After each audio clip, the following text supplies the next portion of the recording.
কি করব, বড় দুবিধায় পড়েছি। কেন?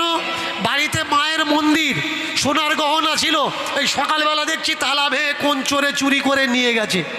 আমি বলছি, এই কেস টেস করবি? বললে হ্যাঁ বাবা, একটা FIR করবো, একটা GT করে রাখবো, যে চুরি করেছে সে যেন দুবারা ধরা পড়ে আর কারোর ঠাকুর ঘরে যেন চুরি করে না।